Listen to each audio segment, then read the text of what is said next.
Folks, we have breaking news out of the Supreme Court of the United States, and I want you to brace yourselves because it's actually not only shocking, but stunningly good news regarding a very controversial, evil deportation, human rights abuse by the Trump administration. And even the Supreme Court of the United States, as controlled by the 6-3 conservative supermajority, ruled against Trump and has effectively ordered them, or the Trump administration, to take steps to bring an unlawfully deported migrant back from El Salvador. This is, if I sound shocked, it's because I am, and I wanted to talk about this, and I wanted to bring on somebody who could help unpack it. My friend and yours, Lawyer Pisco, my Live and Learn co-host. Pisco, again, I'm stunned. I called you. I was stunned. I was not expecting this from this administration. I don't know how you feel. Maybe it's a vindication of all your positions and how the law was so squarely against Trump in this regard. But please unpack this, because this is damn good news. Thank you so much, Zai, for having me. Yeah, it's fantastic news. We already knew. I mean, the Trump administration said that it was blatantly violated in the law when it deported someone who had withholding from removal. This person's name is Kilmar Abrego Garcia. And they basically just argued that even though they had broken the law by sending this person to the gulag in El Salvador, they weren't required to bring him back, and that no court had to bring him back. What the Supreme Court said today, with no noted dissents at all, and so effectively a 9-0 decision, that Kilmar Abrego Garcia should come home. That what happened was obviously illegal. And you can see right there, it says, it was therefore illegal what the United States did by removing him to El Salvador. It's a great day for the rule of law. There's one sort of little hang up there, as the Supreme Court is wont to do, but in general, just a vindication for the rule of law. And I warned people before, don't read too much into the administrative stay that Roberts had imposed. And I was right, because ultimately the court did the right thing here and held that the courts have some role in facilitating back this individual who was illegally deported. Yeah, so let's unpack all this. I'm curious. You and I, we've been friends for a while, and we've been collaborators for a while. You and I have somewhat cynical views, or we share somewhat cynical views about the Supreme Court. I certainly more than you. How did you feel when you read this? Again, I'm sure there was a sense of vindication. Was there a sense of surprise? I mean, the Supreme Court of the United States has surprised you before. The Trump v. United States decision, where they effectively gave Trump almost sovereign level presidential immunity. Did this decision surprise you? Well, I'll just give you my genuine reaction. I had just finished recording. I'm about to release a video that showed individuals, Kilmar's wife and other wives and family members of people who have been illegally deported by this administration. And so it was, for me, such a feeling of relief when I saw the opinion. I actually recorded a little introduction for that video that I'm going to release, sort of talking about the opinion and reacting to it.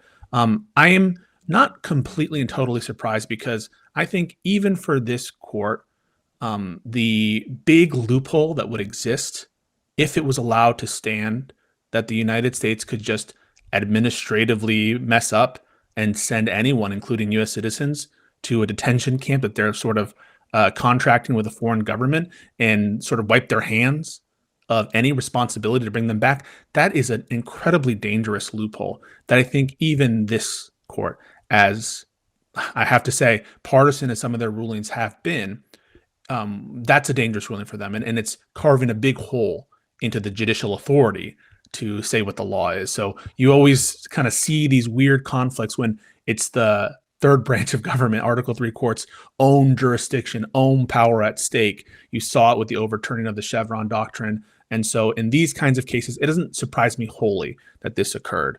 That it's 9-0 is a welcome surprise, and that it comes so quickly after the administrative stay, I think, is welcoming news.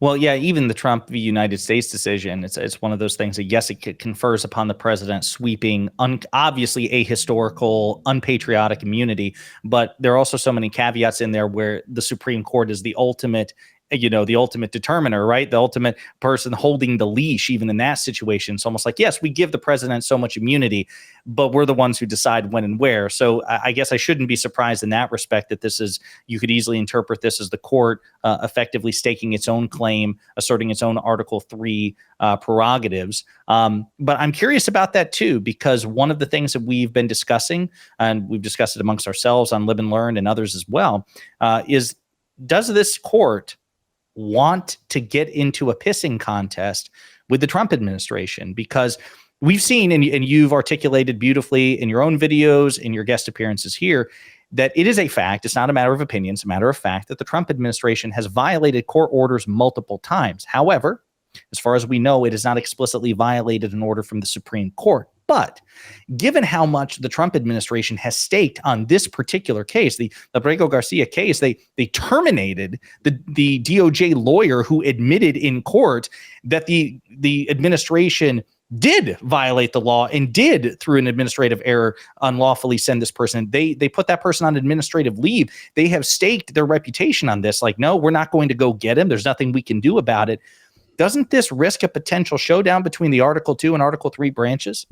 Yeah, it probably does. One of the reasons that I mentioned at the beginning, there's a little bit of a caveat, is the Supreme Court did grant in part the motion, and it did so only in getting rid of the due date on when this had to occur, and basically kicked it down to the district court to clarify what is meant by facilitate in its order. So it agreed with the district court, but just wanted a little bit more clarification from the district court to make sure the district court isn't doing something that's too intrusive on the executive branch. So they seem to be opening up the door to potentially an argument in the future that, yes, they must return Mr. Abrego Garcia back, but the district court can't just order them to do anything. And how it's going to be done is still something to be worked out. And so the Supreme Court, you can tell, is struggling to manage the executive branch's relationship, and they don't want to go too fast and be too combative with the administration. And so that's why I think there's no direct order right now from the Supreme Court towards the administration. They're saying, district court, you get the buck now, and you have to clarify your order, and we're going to stretch this out a little bit. I think, all of the tactical plays that Roberts makes, this one might make some sense, but I don't know that it's going to vindicate Roberts in the end, because ultimately there will come a day where the Trump administration is going to put up a brick wall, and it's going to be him or the Supreme Court of the United States. And that's coming. And you can delay it, and maybe that is tactically beneficial in the moment, but ultimately that showdown is going to happen. So I see here, too, that the liberal justices led by Justice Sotomayor wrote, I guess, what's a de facto concurrence here. It says, the statement of Justice Sotomayor, with whom Justice Kagan and Justice Jackson joined respecting the court's disposition of the application. What prompted them to write this separate segment? And is there anything of note in these 3 pages that you would draw attention to? I would say the rhetoric, number one, to emphasize that this is wholly illegal, to emphasize the potential dangers that this could apply, obviously, to U.S. citizens. That's one thing that the dissent does. The other is to note, it's not specifically styled as a concurrence or dissent, but it kind of is a concurrence in some sense, that they are suggesting they wouldn't have sort of touched this. And by doing so, they would have left in place the lower order without requiring further clarification. That is probably because those 3 liberals want to be a little bit more aggressive and give the district court more latitude. And they don't want to signal that there could be some things the district court could order that could itself be an intrusion on the executive prerogatives, even though maybe that makes sense to some degree. I've been a little bit more sympathetic to the executive argument in this case than in some of the other cases, just because of the sensitivities on foreign diplomacy. But that's basically what's going on here. They probably wouldn't have told the district court to give further clarification, and they wanted to emphasize the dangers. Well, they even say there, I know it's interesting and striking, that very last sentence in the Justice Sotomayor's remarks. She says, in the proceedings on remand, the district court should continue to ensure that the government lives up to its obligations to follow the law. And I don't mean this in a dismissive way, but it sounds like Justice Sotomayor is cheerleading the district court and saying, 100%. Hey, be on their ass, get on their ass, and make sure that they follow through with their legal obligations. Don't it's dripping with cynicism. It's dripping with skepticism. It's dripping with, frankly, contempt, and it should be. And you should be contemptuous of this administration that has shown a complete disregard for the law. But let's put this in further context. This is about Kilmar. Kilmar has now been in the gulag for 26 days. His wife hasn't heard from him in that amount of time. And it's all based on illegal action by the administration. They recognize it's illegal. They have done nothing to bring him back. And the administration earlier today, Kristi Noem, said something to the effect of they should be there for the rest of their lives. And It is That's the deplorable. Secretary of the Department of Yep. Homeland Security for those watching. It's completely deplorable that she would say this, especially as the Fourth Circuit noted. There's no strong evidence that this person, Kilmar, is a member of MS-13. They noted that in multiple places in the Fourth Circuit opinion, and the Supreme Court has done nothing to upset that finding. And in the district court proceedings, the government hasn't even tried to put on any evidence that Kilmar is a member of MS-13. It's disgraceful. No, and I'll say this: it's been striking because Pam Bondi was grilled multiple times on Fox News about this, and really, by the way, a disastrous, terrible person, a partisan hack, somebody who just disgraces the job of Attorney General. I mean, I had my issues with Merrick Garland, but none of them involved him being too partisan. If anything, he was a law enforcement officer who held the administration to an infinitely higher standard. He held President Biden, his boss, to an infinitely higher standard than he did then former President Donald Trump. Pam Bondi is the exact inverse of this. Just again, just total disgrace. But when challenged, even by conservative media, to justify this, okay, well, what has he been charged with? They will dissemble, they will deflect, they will say, well, the ICE agents say that he's an MS-13 agent. That's not good enough.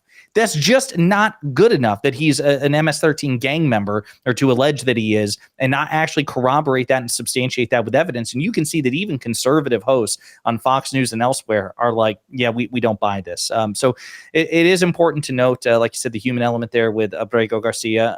It'll be interesting.